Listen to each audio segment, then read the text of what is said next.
Hello, hello YouTube. This is Ryan Hinkle coming out at you with another deck profile.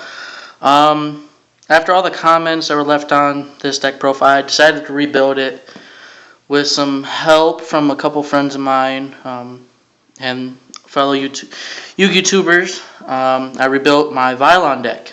I think this one's better. It's more consistent. I don't run into dead draws as much as I used to. So let's hop right into this.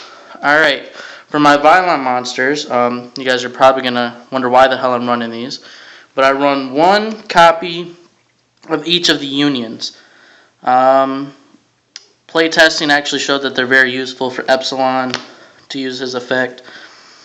But Tesseract, Vylon Tesseract, this guy, when the equipped monster that he's equipped to destroys a monster by battle, I can special summon level 4 or lower Vylon monster from my graveyard. So that's cool. And then when he's equipped to a monster and the equipped monster destroys a monster by battle, I can pop one of my opponent's cards. So that helps. Or equip them to Epsilon, unequip them, blow up a monster.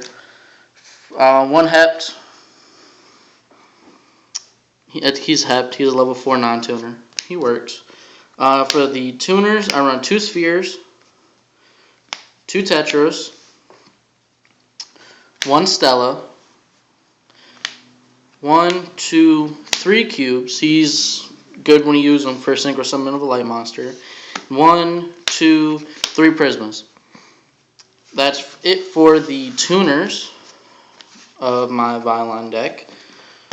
For the non-Vylon monsters, I run 1 Honest, because they're all lights, 1 Shining Angel, 1, 2 Ghost Ships, 1, 2 Trident Warriors, and 1, 2 Summoner Monks.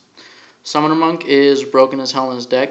First turn Epsilon, first turn Vylon Disigma or Shark Drake. So yeah, he works really well. And to even thin out